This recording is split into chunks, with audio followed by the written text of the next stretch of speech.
that is something that I'm really excited to grow. It's one of those things that I'm not going to give up on.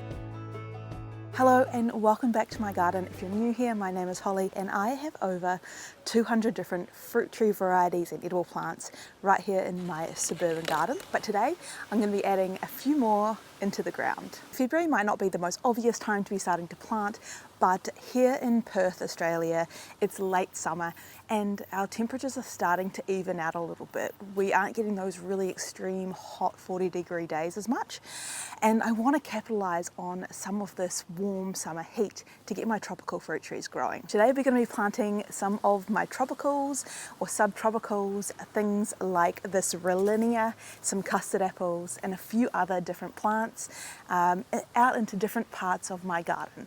Out here we're in my backyard in my food forest style garden, and I've got the perfect little protected space for this Rollinia. Let's get planting. Alright, so first up I'm going to clear out some of this Queensland arrowroot to make some room. This is providing a really good wind buffer because a lot of the wind comes this way, so I do want to keep it here. I've got the hibiscus next to it as another wind buffer, so it's got a really protected little spot.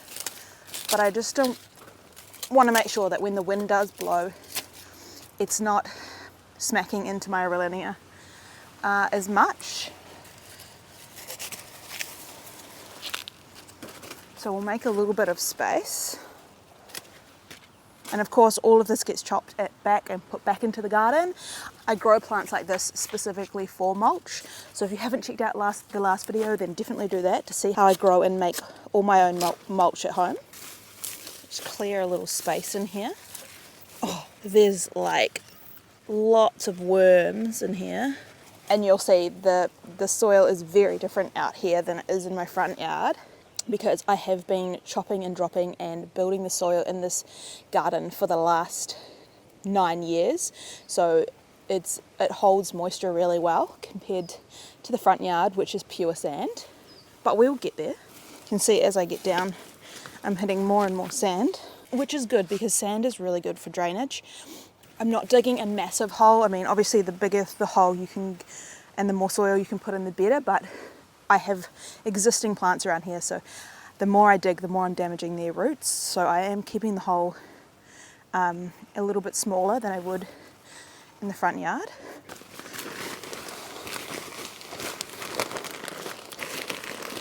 And now we get to plant our Rollinia in a nice little cozy spot.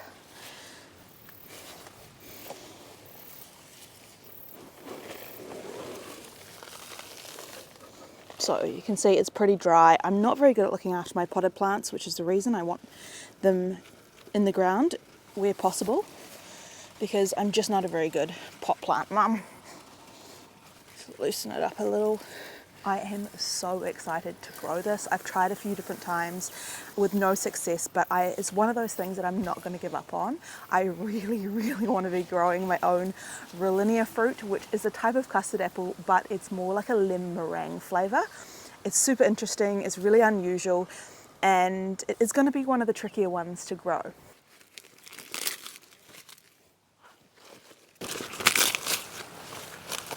Just put some of these heavier ones to keep it from blowing away.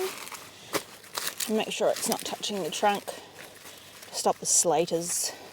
The slaters don't like light, so they tend to stay away if you leave it exposed.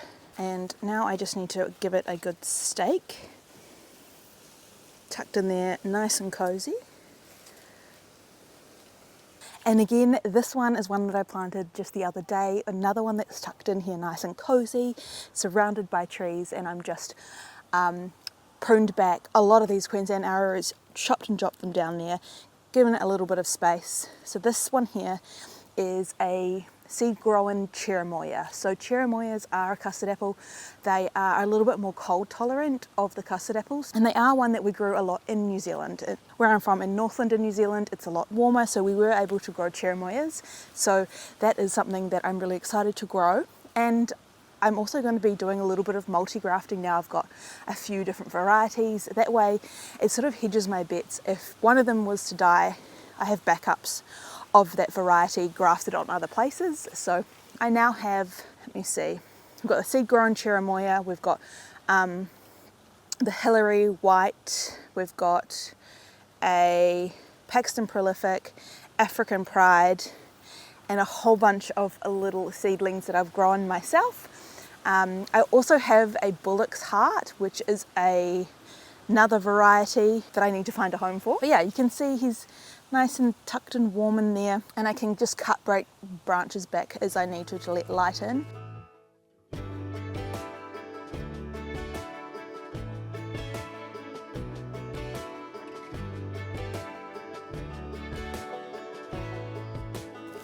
Oh, look at this beauty.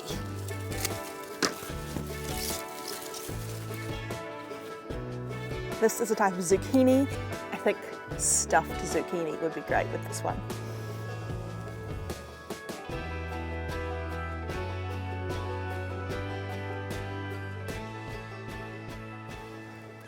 All right, so this is a custard apple. This is the Hillary white, which I've had growing in a pot in my little nursery, but it's time to get this one planted in the ground. So I've picked a spot that's relatively sheltered in between other trees, and it's also right next to my Paxton prolific, so hopefully they can help cross-pollinate each other and I can get a lot more fruit set. I also have the African pride in the front yard as well.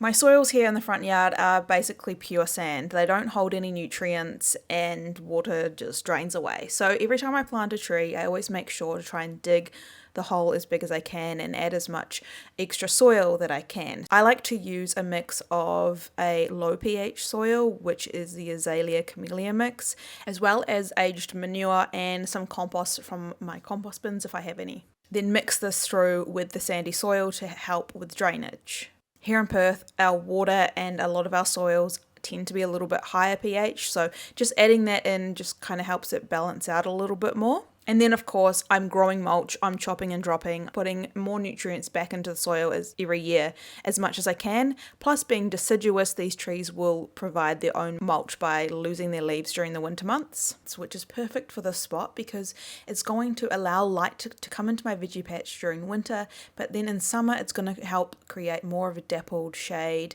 and protect my garden from the hot summer sun.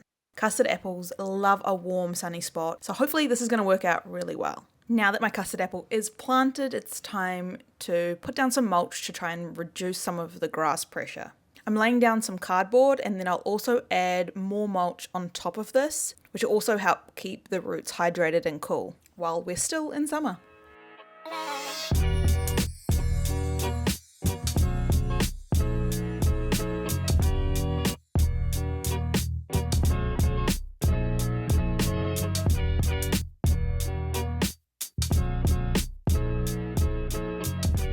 Done. That was a bigger job than I thought. This plant, I didn't expect to grow like this. I think it's called Mexican oregano or something. The bees love it. It has beautiful purple flowers, but it just grows vigorously. It's offered amazing shade to my garden, but it's taken up valuable space, and so it had to go. And now it's time to put another fruit tree in here. So the fruit tree I've picked is really hardy, can handle sun and wind, because this spot does get a lot hammered with the sun and the wind. It's also quite rare.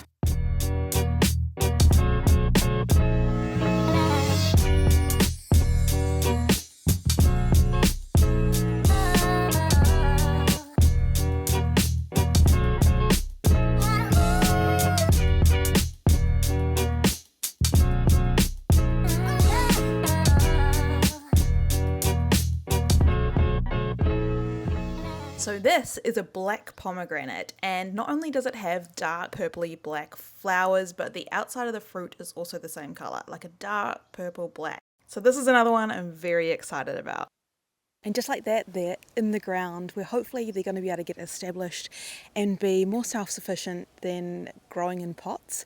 I do prefer growing in the ground when I can. And if you love fruit trees, then make sure you subscribe and follow along to see how these grow and to see all the future harvests of my other plants in upcoming videos. Because coming up we have pomegranates, feijoas, guavas, all going to be ripe in the next few months. And I cannot wait to eat more fruit from the garden.